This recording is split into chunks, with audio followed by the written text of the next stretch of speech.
국민들이 주신 세금을 잘 쓸 수 있는 일을 잘할 거다 이렇게 많이 판단하고 있는 거고요. 그러면서 이재명 대통령께서 여야 넘나들며 추천한 사람 아니겠습니까?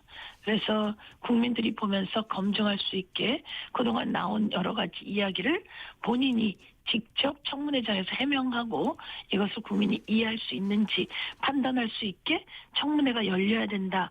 저는 이렇게 생각하고요. 국민의힘 안에서도 아니 청문회를 열어야지 왜 청문회를 열지 않느냐라고 어제 보도들이 나오더라고요. 김종혁 전 최고위원 등이 그런 얘기를 하는 보도를 보았는데요. 오늘은 청문회를 열어야 한다.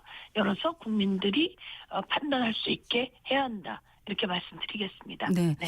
혹시 끝까지 국민의힘에서 반대하면 단독 청문회로 갈 가능성도 있을까요? 국민의힘이 끝까지 반대하지 않게 더불어민주당의 입장은 최대한 청문회를 개최한다라고 마지막까지 입장을 결정해 놨다라는 말씀드리고요. 그러나 국민의힘이 그 자신들의 정당에서 그동안 추천해온 자신들 정당 안에서는 아주 중요한 인물이라고 해왔던 인물인데 여야를 넘나들면서 그 주요 정책에 기용한다면 전 의미 있게 봐야 된다고 생각하는데 그거를 해코지하듯이 하고 있는 상황이라 무조건 합의해서 개최해야 합니다. 그런데 합의가 안 된다면 그 전에 단독 개최했던 사례가 있다라는 걸 제가 들었고요. 그렇지만 제가 이제 우선 기재위 위원 당사자는 아니라 그런 정도로 그 기재위 위원들이 합의했고 청문회를 개최해야 한다. 그동안 합의했다. 청문회 개최한다. 이것이 기재위의 임무이다. 이렇게 입장을 낸 걸 제가 봤기 때문에요. 그 사이에 어떤 기류의 변화가 생길지는 봐야 할 것 같습니다. 그리고 그 전에 단독 개최한 적이 있었다라는 이야기도 기재위원들 사이에 듣기는 들었습니다. 네, 알겠습니다. 자, 지금 더불어민주당의 이제 최고 지도부가 이제 새롭게 출범을 한 이후에 지금 16일이죠. 지금 1인 1표제 지금 재추진을 위해서 당원 개정 추진을 최고위가 의결을 했는데 이후에 보니까 지금 좀 지도부 내부에서 의견이 엇갈리고 있는 것 같습니다. 강덕구 최고위원 같은 경우에는 제도 취지에는 공감을 하는데 1인 1표제를 현재 지도부에 적용할 경우 이해 충돌 소지가 있다. 이 문제는 해소해야 한다고 언급했는데 의원님 생각은 어떠십니까? 1인 1표제라고 하는 부분이 예를 들면 이번에 지방선거가 있습니다. 그리고 총선 같은 게 있으면 후보를 결정하는데 다 1인 1표제입니다. 그러니까 대의원도 그리고 권리당원도 다 1인 1표제로 선출하게 되어 있습니다. 그래서 1인 1표제로 가는 것이 추세이고 방향이고 그렇게 가고 있는 거고 맞습니다.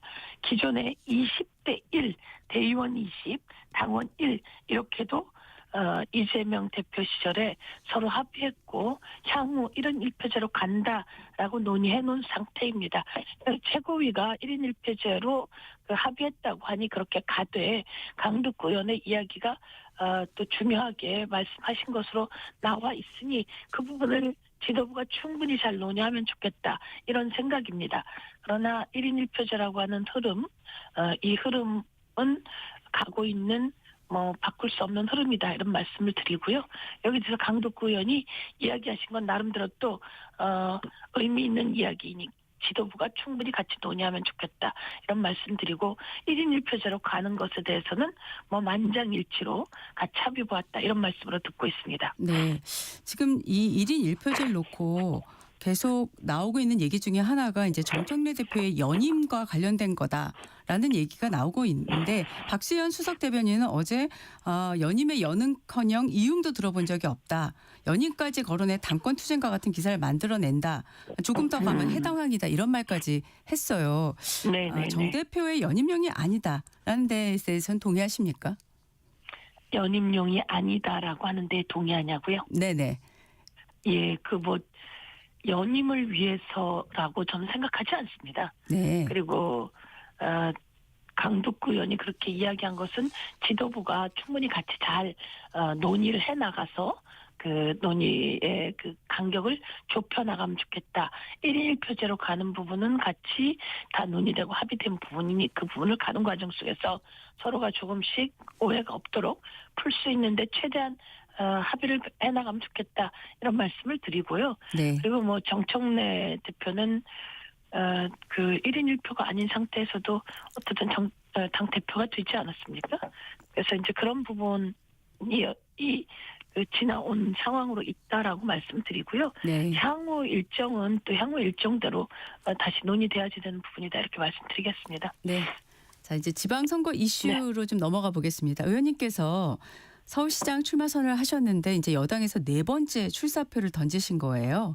네, 자, 그렇습니다. 이 자리를 빌려서 서영교의 서울은 어떻게 다를지 청취자 여러분께 출마의변 한 말씀 해주시죠. 예. 정치자 여러분 그리고 국민 여러분 그리고 서울 시민 여러분 그동안 오세훈의 서울이 답답했습니다. 안전하지 못했습니다. 그리고 많은 사람들에게 실망을 주고 있습니다. 윤석열 대통령과 오세훈 서울시장은 같이 명태균 여론조사로 탄생한 사람들이라고 볼 수 있는 것 아닐까요? 오세훈 시장도 명태균 씨로부터 여론조사를 받고 그 여론조사 비용을 대납한 것으로 지금 재판에 회부된 상태입니다. 탄생부터 잘못되었구나라고 하는 것을 많이 사람들이 생각할 수밖에 없고요. 그 한강에 띄워진 그 한강패, 한강버스 지금 운행이 제대로 못 되고 있잖아요. 그런 걸 보면서 사람들은 되게 답답해하고 그 도대체 우리의 세금을 어디다 어떻게 쓰는지 이거 다 검증해야 된다라고 하는 상황입니다. 그래서 제가 출마하게 되었습니다. 윤석열, 오세훈 그 권력 체계를 바꾸는 것이 중요하다라고 저는 판단하게 되었고요. 서영교, 서울 시민의 영원한 다리 서영교. 저는 오세훈을 위한 서울이 아니라 서울 시민을 위한 서울 시민에 의한 서울 시민의 서울을 만들어가면서 서울 시민이 주신 세금에 이자를 붙여 돌려드리는 정치 하겠다 이렇게 말씀드립니다. 서영교는 국회의원 중에 입법활동 그리고 공약 이행률 등 압도적입니다. 서울 시민을 섬기는 행정으로 서울 시민에게 이익이 되는 그런 서울 행정 펼쳐나가겠다라고 하는 뜻에서 출마하게 되었습니다. 네. 지금 당내에서 출마 선언을 하신 분들 몇몇이 좀 만만치 않고요. 또 여권에서는 지금 정원호 구청장도 많이 거론이 되고 있지 않습니까? 네. 의원님 생각하기에 누가 가장 좀 경쟁하기 쉽지 않겠는데 생각하신 분이 있으실까요? 여권 말씀이신가요? 네네. 아니면 야권 말씀이신가요? 민주당 안에서입니다. 민주당 안에서는 이제 저희들이 선의의 경쟁을 하기 때문에요. 서로 대화를 나눴습니다. 우리는 좋은 서울 만들고 서울 시민에게 이익이 되는 서울 만들기 위해 즐겁게 뛰자, 행복하게 뛰자, 누가 되든 간에 좋은 서울 만들어가자 이렇게 해서 서로 행복하게 뛰고 있고요. 이 과정 속에서 이제 시작이라 그동안 정치 활동으로서는 서영교가 열심히 뛰어났기 때문에 경쟁력이 가장 좋을 거다 이렇게 생각하고요. 박주민 의원, 박홍근 의원, 전현희 의원 전부 다 최고위원들하고 원내대표하고 그리고 상임위원장하고 이런 분들이 아주 훌륭한 분들이라고 생각합니다. 열심히 경쟁하는데 아주 흥미진진하고 서로 노력하는 모습이 의미가 있다 이렇게 생각하고요. 정원호 구청장 같은 경우에 또 행정을 했던 분으로 많은 분들의 기대를 안고 있어서 그의 활동은 저희들의 활동보다는 우선 성동구 안에 들어 있었기 때문에 이제 그가 어떤 모습을 보여주는지도 기대할 수 있을 것 같습니다. 그리고 또 김영배 의원도 저희랑 같이 뛰고 있는데요. 모든 분들이 만만치 않은 경쟁자이고 모든 분들이 기대가 촉망되는 경쟁자이고 그러나 그중에서 서영교가 따뜻한 정치 그리고 손대면 모든 것을 해결하는 황금손의 정치. 요즘은 그런 얘기 많이 하시거든요. 속이 시원합니다. 일을 너무 잘하십니다. 서영교 의원 이렇게 이야기하니 속 시원한 헥사이다의 정치로 우리 서울 시민들에게 그 편리하고 서울 시민들에게 행복하고 서울 시민들에게 이익이 된다 이런 그 서울시정을 펼쳐나가도록 하겠습니다. 네. 지금 이제 더불어민주당 내 경쟁자 한 분 한 분을 다 거론을 하시면서 말씀을 네. 해주셨는데 이 시점에서 그렇다면 국민의힘에서는 서울시장과 관련해서 누가 가장 유력한 경쟁자라고 생각하십니까? 국민의힘에서는 오세훈 그리고 나경원 두 분 얘기가 많이 나오는 것 같고요. 두 분이 잘 경쟁하시리라고 생각하는데 오세훈 시장도 윤석열 대통령으로부터 전혀 자유롭지 못합니다. 그리고 또 명태균 씨의 여론조사를 받아서 그 당시에 탄생부터 잘못되었다. 그리고 또 실정이 너무 많습니다. 실정이 한강버스 그리고 세운 4구역 개발 서울링 그리고 약자들과의 예산을 끊어내고 그리고 주거 공급은 제대로 하지 않고 청년 안심주택은 청년 근심주택이 되는 등 너무 문제가 많아 제가 보기에는 심판받는 상황이 이루어지지 않을까 저는 그렇게 생각하고 있습니다. 나경원 의원 같은 경우에도 마찬가지로 윤석열 대통령 지금 유죄 나오고 있고 내란 사범으로 사형이 구형된 상태에서 그 관저 앞에 가서 체포를 막는다든지 그리고 또 여러 가지 연루 의혹들이 많아서 그 안에서 어떤 후보가 되던 간에 상처와 이런 것들이 있을 거다 이렇게 생각하고요. 저희들은 이번에는 서울 권력을 저희들이 교체해내야 서울 시민들이 행복하고 서울을 세계 1등의 경쟁력 있는 도시로 바꿔나갈 수 있다 이렇게 생각하고 있습니다. 네. 지금 국회에서 장동혁 대표가 쌍특검법을 요구하면서 닷새째 단식을 하고 있지 않습니까? 야당 대표의 단식 투쟁 이런 대응 방식이 여론 공감을 얻고 있다고 생각하십니까? 그 안에서도 공감을 얻지 못하고 있다고 이야기하는 것으로 알고 있습니다. 그 통일교 특검이나 신천지 특검 같은 경우에는 그냥 진행하면 됩니다. 그것을 그냥 진행하면 되고 신천지 특검 넣어서 진행하면 됩니다. 그런데 여기에서 태클을 거는 것들이 문제가 있고요. 특검을 하자고 하면서 특검을 또 못하게 하는 부분도 문제 있다고 생각합니다. 장동혁 당 대표가 왜 단식을 하냐 이렇게 많은 사람들이 묻습니다. 그리고 오늘 나온 보도 등에는 장동혁, 한동훈 이런 두 사람 간의 권력 다툼이라고 할까요? 이것을 그 장동혁 대표가 자신의 단식으로 그 자신에게 유리하게 끌어나가려고 하는 것 같지만 많은 분들은 장동혁, 한동훈의 이 다툼과 싸움 그리고 장동혁의 단식, 장동혁이 윤 어게인을 끊어내지 못하고 있는 모습들로 오히려 그 안에서도 비판을 받고 있는 상황이 아닌가 이렇게 생각하고요. 통일교 특검 당장 하면 된다 이렇게 말씀드리겠습니다. 네.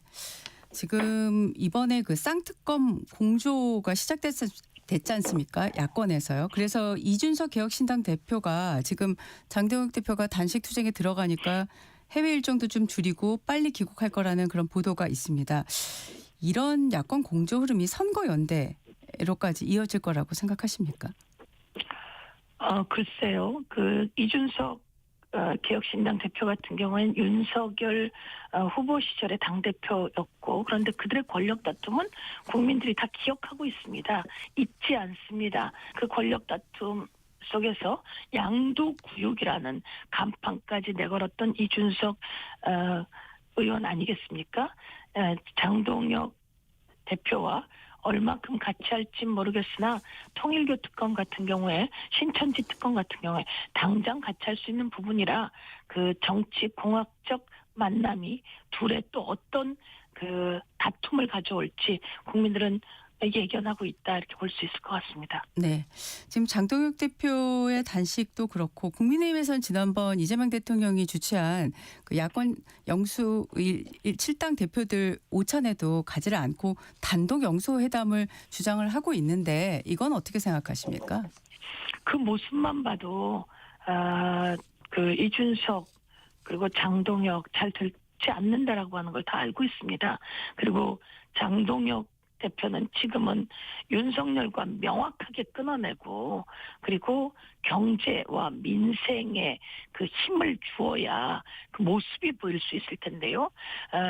사형 구형되고 얼마 전에 백대현 판사에 의해서 그 체포 영장 저지라든지 윤석열의 이것에 대해서 실형들이 다 구형되지 않았습니까?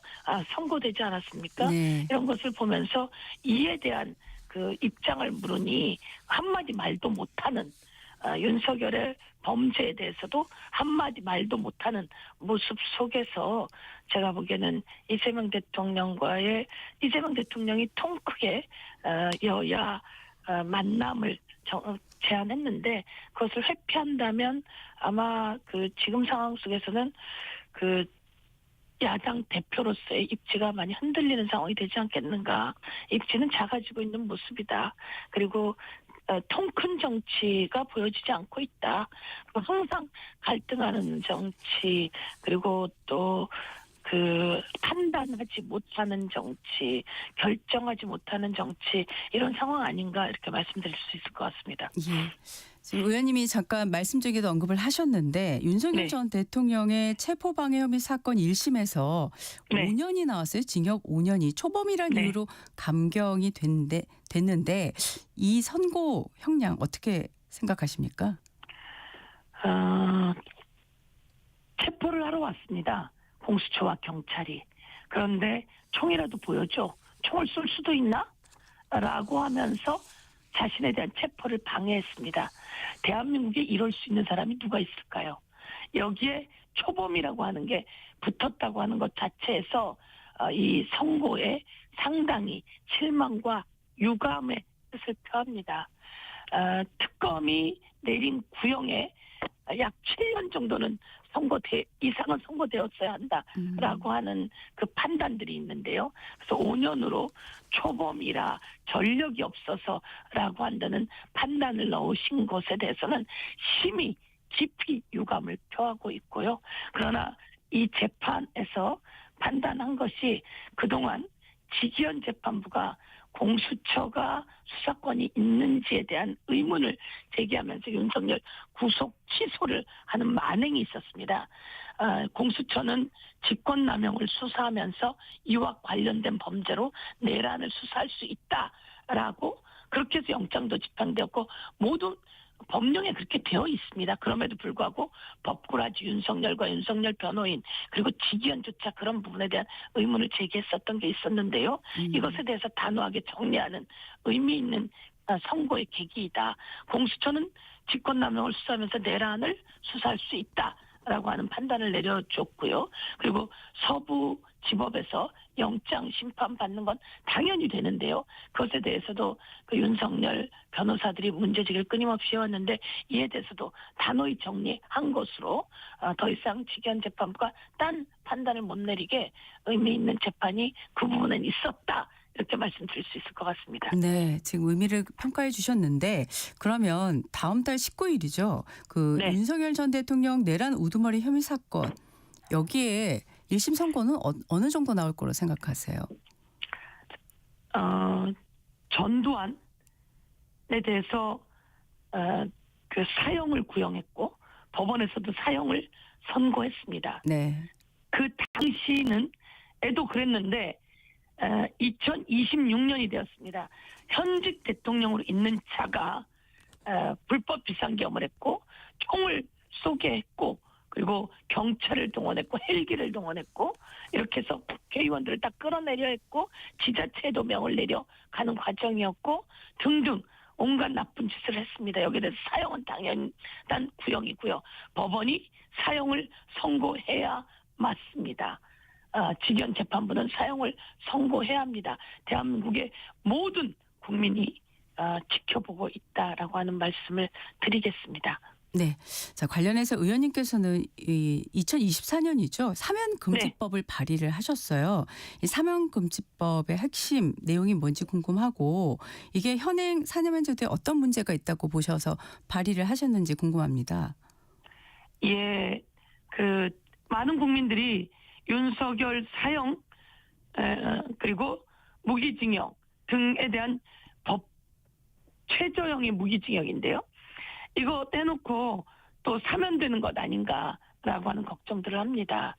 대한민국의 내란을 일으킨 자에 대해서는 법정 최고형이 사형이고 최저형이 그 무기입니다. 이렇게 돼 있는 것은 내란을 하지 말라는 뜻입니다. 그럼에도 불구하고 선고하고 사면하는 사례가 있어 왔습니다. 전두환 때 그랬죠. 그래서 제가 2024년 12월 3일 날 그 불법 비상계엄이 있었고 12월 27일에 제가 사면 금지법을 대표 발의했습니다. 내란, 외환, 그리고 군사 반란 등에 한해서 사면을 금지한다라고 하는 법을 대표 발의했고요. 그래서 이 법을 많은 분들이 동의하고 있고 제가 통과시켜내기 위해서 계속 기자회견을 하고 있는 상황이다라는 말씀드리고요. 1. 내란 금지 3법이라고 사면 금지시켜야 된다. 2. 김영현 같은 경우에 그 연금을 받는 것으로 되어 있더라고요. 네. 그래서 내란, 외환, 반란, 군사 반란 등에 대해서 연금 받을 수 없다. 그리고 파면되기 전까지는 또 월급을 받고 있더라고요.